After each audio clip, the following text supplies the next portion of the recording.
ጤና ይስጥልኝ እንደምን ዋላችሁ ክቡራትና ክቡራን ተመልካቾቻችን ከዜና ኢትዮጵያ ወደ ሰዓቱ የስፖርት ዜናዎች እናልፋለን። ከዜናዎቹ ጋር ደግነት መኩሪያ ነኝ። ሲንቄ ባንክ የስፖርት ዜናዎቻችን የክብር አጋር ነው።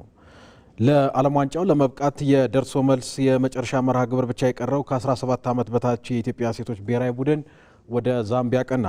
በአሰልጣኝ ራውዳሊ የሚመሩት ከ17 ዓመት በታች የኢትዮጵያ ሴቶች ብሔራዊ ቡድን የፊታችን እሁድ ከዛምቢያ ጋር ላለባቸው የመጨረሻ ጨዋታ የመጀመሪያ ዙር መርሃ ግብር ነው ወደ ቦታው ያቀኑት። የመልሱን ጨዋታ አዲስ አበባ ላይ የሚያደርጉ ሲሆን በደርሶ መልስ አሸናፊ የሚሆነው ቡድንም በዓለም ዋንጫው የሚሳተፍ ይሆናል። በሲቢ የኢትዮጵያ ፕሪሚየር ሊግ የመጨረሻ ሳምንት መርሃ ግብር መቀለ ሰባ እንደርታ፣ ድሬዳዋ ከተማና ፋሲል ከነማ የውድድር ዓመቱን በድል አጠናቀቁ። ዛሬ አዳማ ከተማ፣ ወልዋሎ ዓዲግራት ዩኒቨርሲቲና ምድረገነት ሽረ በሊጉ ለመቆየት በተለያዩ 3 ስታዲየሞች በተመሳሳይ ሰዓት የመጨረሻ ወሳኝ ጨዋታቸውን ያደርጋሉ። አዲስ የሸዋስ ተጨማሪ አለው።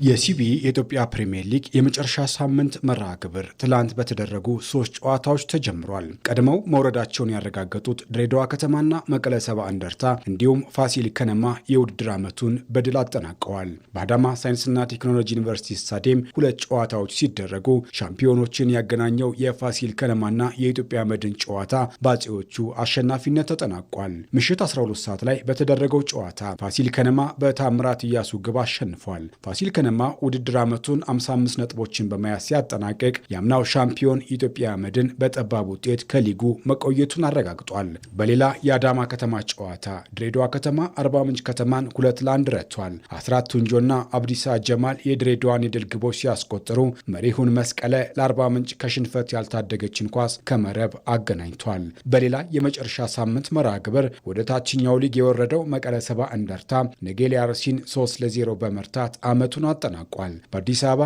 አበበ ቢቂላ ስታዲየም በተደረገው ጨዋታ መሐሪያ መሃና ፍሬዘር ካሳ በጨዋታና ብርሃኑ አዳሙ በፍጹም ቅጣት ምት የድል ግቦችን አስቆጥረዋል። ዛሬ የሊጉ የመጨረሻ ጨዋታዎች ቀጥሎ ይደረጋል። በተለያዩ 3 ስታዲየሞች በተመሳሳይ ሰዓት 3 የሞት ሽረት ፍልሚያዎች ይደረጋሉ።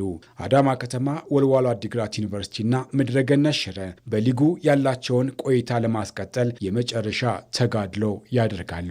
በአዲስ አበባው አበበ ቢቂላ ስታዲየም በ43 ነጥብ 16ኛ ደረጃ ላይ የተቀመጠው አዳማ ከተማ ከሐዋሳ ከተማ ጋር ይጫወታል። ላለፉት 5 ጨዋታዎች 3ቱን የተሸነፈው አዳማ ዛሬ በሊጉ ለመቆየት 3 ነጥብ ማሳካት ብቻ ነው የሚጠበቅበት። ስለሆነም ቡድኑ ከመጀመሪያው ደቂቃ ጀምሮ አስገዳጅ የማጥቃት ታክቲክ ይዞ እንደሚገባም ይጠበቃል። በአንጻሩ በ50 ነጥብ 8ኛ ላይ የሚገኘው ሐዋሳ ከተማ ምንም አይነት የመውረድ ስጋት የሌለበት በመሆኑ ያለምንም ጫና የኳስ ቁጥጥር ብልጫን በመውሰድ የአዳማን የተጋለጠ የኋላ ክፍል ለመፈተን ወደ ሜዳ እንደሚገባም ይጠበቃል። በአዳማ ሳይንስና ቴክኖሎጂ ዩኒቨርሲቲ ስታዲየም ሌላ የህልውና ፍልሚያ ይደረጋል። በ45 ነጥብ 15ኛ ደረጃ ላይ የሚገኙት ቢጫ ለባሾቹ ወልዋሎዎች ዛሬ ታሪክ ለመስራት ወደ ሜዳ ይገባሉ። ወልዋሎ ፈረሰኞቹን ማሸነፍ ከቻሉ ሌላ ውጤት ሳይጠብቁ አለመውረዳቸውን ያረጋግጣሉ። ካልሆነ ግን የሌሎችን ውጤት ለመጠበቅ ይገደዳሉ። በወንጂ ሁለገብ ስታዲየም ከፍተኛ ጭንቀት ውስጥ ሆኖ ጨዋታውን የሚጀምረው ምድረገነት ሽረ ከሸገር ከተማ ይጫወታል። በ42 ነጥብ 17ኛ ደረጃ ላይ የሚገኘው ሽረ ዛሬ ሸገርን ማሸነፍ ብቻ ሳይሆን የወልዋሎና የአዳማ ከተማን ነጥብ መጣልም አጥብቆ ይፈልጋል። በ2018 በጀት ዓመት ከስፖርቱ ዘርፍ 2.5 ቢሊዮን ብር ገቢ መገኘቱ ተገለጸ። ይህ ይፋ የተደረገው እየተካሄደ በሚገኘው የኢትዮጵያ ስፖርት አካዳሚ 11ኛው ዓመታዊ የስፖርት ሳይንስ ጥናትና ምርምር ጉባኤ ላይ ነው። በባህልና ስፖርት ሚኒስቴር የስፖርት ልማት ዘርፍ ሚኒስትር ዴኤታው መክዩ መሐመድ እንደገለጹት ኢትዮጵያ በበጀት ዓመቱ 29 ዓለም አቀፍ ውድድሮችን፣ ስልጠናዎችንና ጉባኤዎችን ያስተናገደች ሲሆን ይህም ውድድሮችን በማሰናዳት ረገድ ከቀደሙት ዓመታት አንጻር ከፍተኛ መሻሻል የታየበት ነው ተብሏል። ሚኒስትር ዴኤታው አክለውም በበጀት ዓመቱ በሀገር አቀፍ ደረጃ 118 በክልል ደረጃ ደግሞ 422 ውድድሮች መከናወናቸውን የጠቆሙት የስፖርት ቢዝነስና ኢንቨስትመንት ዘርፉን በተመለከተም በአሁኑ ወቅት አጠቃላይ ካፒታላቸው ከ888 ሚሊዮን ብር በላይ የደረሰ 7 ሀገር በቀል የስፖርት ትጥቅ አምራች ኩባንያዎች መኖራቸውን አስታውቀዋል ሲል ዘገባውን ያደረሰን ባልደረባችን ይበልጣል ሰውነት ከአዳማ ነው።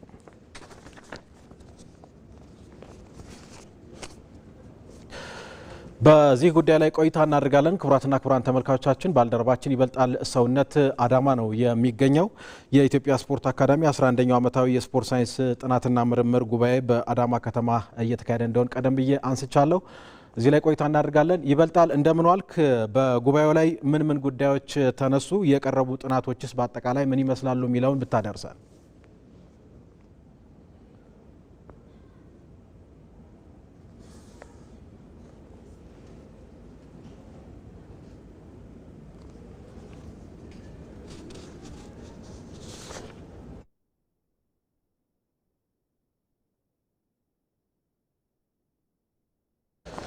በዚህ ጉዳይ ላይ ባልደረባችን በቀጥታ ካገኘን ወደ ኋላ ላይ የምንመለስ ይሆናል። ወደ ቀጣዩ ዜና አልፋለሁ።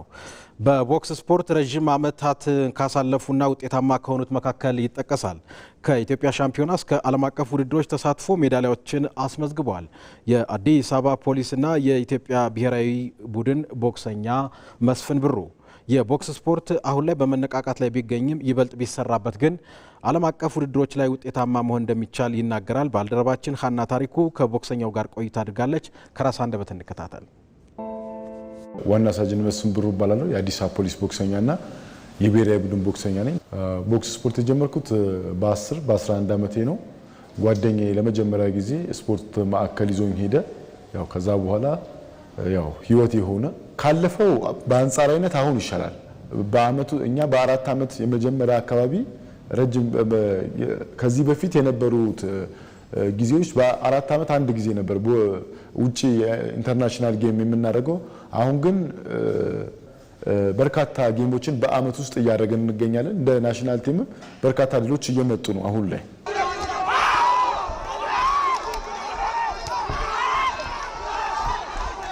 ኮልፌ ውስጥ የታወቀ ነው ቦክስ ስፖርት ባህል እንደሚባለው አይነት ነው።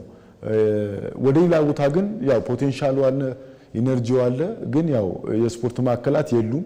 ስለዛ ከብዙ መንገድ አቋርጠው ነው የሚመጡት። እዚህ ራሱ ከበርካታ ቦታዎች ነው የሚመጡት አክሰሱ ስለሌላቸው እና አቀራቢያቸው ላይ የቦክስ ጂሞች በደንብ የተሟላ አድርገው ቢከፈቱ ወጣቶች አንደኛ ከሱስ ይድናሉ፣ ሁለተኛ አላስፈላጊ ቦታዎች ከሚውሉ ስፖርት ላይ ከዋሉ ጤናቸውን ይጠብቃሉ። በርካታ ቦክሱን ሊያስተው የሚችሉ አማላይ ነገሮች መጥተውልኛል። ተስፋ ለመቁረጥ ከምንም በላይ ደግሞ ራስን መጠበቅ። እኔ በተፈጥሮዬ በኩራት የምናገረው አንድ ቀን በእንደዚህ አይነት ነገር ውስጥ አልፌ አላውቅም። አልኮል መጠጥ ጠጥቼ አላውቅም። በዛ ምክንያት ደግሞ ከታላላቆቼ ጋር ቦክስ ተጫውቻለሁ፣ ከታናናሾቼ ጋር ቦክስ ተጫውቻለሁ፣ ከኩዮቼ ጋር ቦክስ ተጫውቻለሁ። ይሄ ቀላል አይደለም። ባለኝ ፐርፎርማንስ ረጅም ሰዓት ላይ እንድዘልቅ ያደረገኝ አንደኛ ጠንካራ ስራ ነው፣ ሁለተኛ ተስፋ ነው፣ ሶስተኛ ደግሞ ተስፋ ለመቁረጥ ነው፣ አራተኛ አላማ ነው እና እነዚህ ነገሮች ከታከሉ ስኬታማ መሆን የማይችሉበት ምንም ምክንያት የለም። እጅግ በጣም ለብዙ ወጣቶች አርያ የሆነ ስፖርተኛችን ነው። ሁሌም ቢሆን በመለዮና በተቋሙ የማይደራደር ወጣት ነው። ሞራል ይገባዋል። ዋና እቅዴ ኦሎምፒክ ወርቅ ሜዳሊያ ማግኘት ነው። ፕላኔም እቅዴም ህይወቴም ለሱ ነው አሁን የሰጠሁት። ኦሎምፒክ ላይ እየተወዳደርን አይደለም፣ ብዙ አመታቶች እያለፉ ነው። ግን ሂደቶች አሉ፣ ተስፋዎች አሉ። እዛ ውስጥ የመግባቱ ቻንሶች አሉ። ምክንያቱም ከሰራን እንደዚህ ዛሬ ያ ሁሉ ብዙ ችግሮች ይደርሱብን ስለነበር በጂም ዙሪያ እኔ የድርሻዬን ተወጥቼ የለማመርን ቦክስ ጂም ከፍቻለሁ። ሌላ ደግሞ የሚቀሩ የአሰልጣኝ ኮርሶች እንዲሁም ደግሞ በርካታ ክለቦች ቢስፋፉ በቀላሉ የኦሎምፒክ ቦክሰር ማፍራት ይቻላል።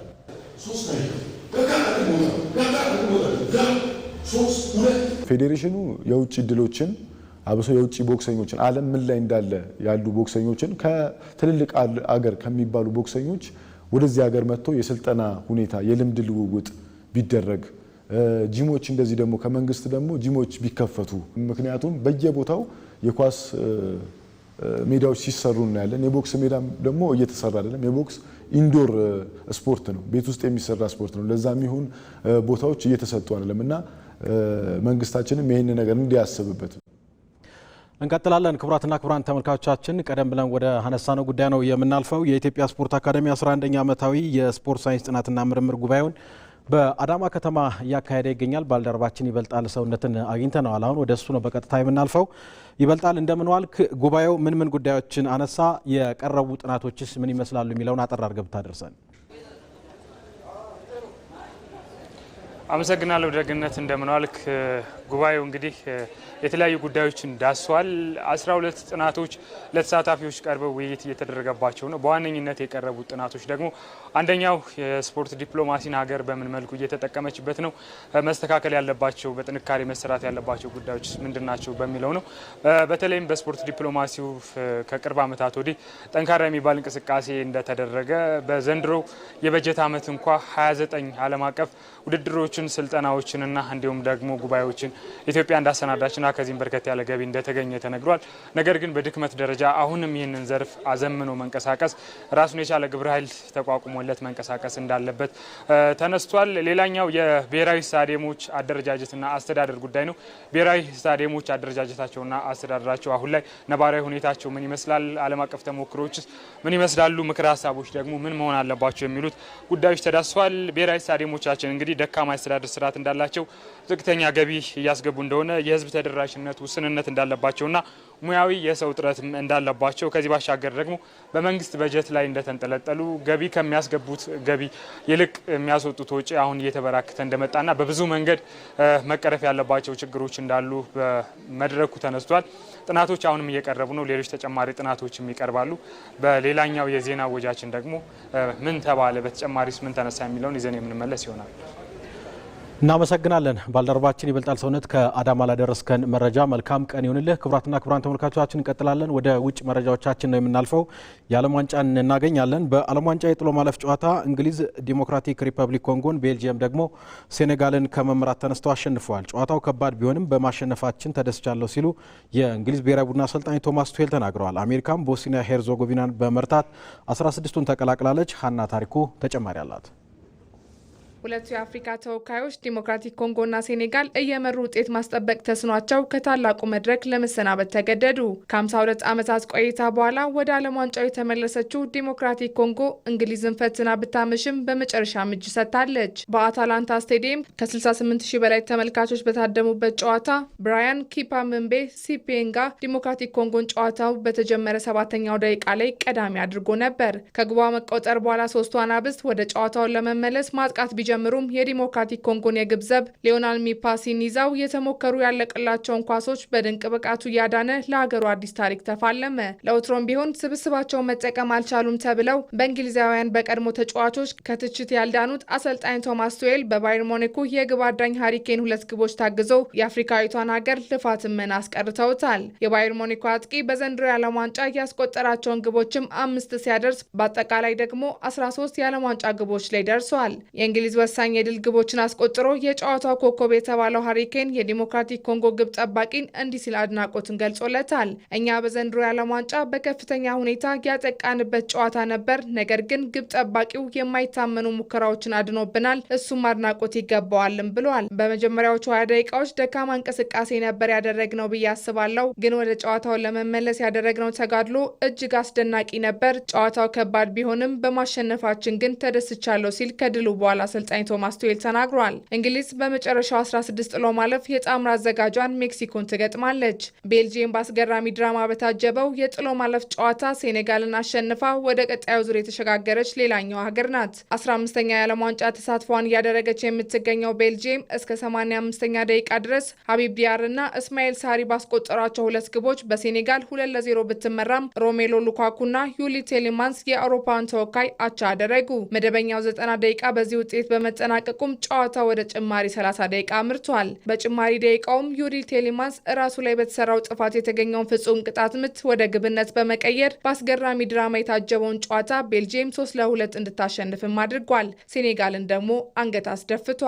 ይህም ውጤት የአፍሪካ ቡድኖች በጥሎ ማለፍ ዙር የሚያጋጥማቸውን የመጨረሻ ደቂቃ የትኩረት እጥረት፣ የጨዋታ አመራር ድክመትና የአሰልጣኞች የቅያሪ ውሳኔ ችግሮች ማሳያ መሆኑን በእግር ኳስ ተንታኞች ጭምር ሀሳቦች እንዲነሱም አድርጓል። ከጨዋታው መጠናቀቅ በኋላም የሴኔጋል ብሔራዊ ቡድን ተጫዋቾችና በአሰልጣኝ ቡድን አባላት ዘንድም ልዩነቶች ስለመፈጠራቸው እየተነገረ ይገኛል። ፓፓጉዬ በአሰልጣኝ ቡድን አባላት ደስተኛ አለመሆኑ ካሳዛኙ የቤልጂየም ሽንፈት በኋላ በማህበራዊ ትስስር ገጹ ያጋራው ጽሑፍ አንዱ ማሳያ ነው። አሁን ያሉት የአሰልጣኝ ቡድን አባላት እስካሉ ድረስ ከዚህ ቡድን ራሴን በጊዜያዊነት አግልያለሁ ሲልም ነበር ሀሳቡን የገለጸው።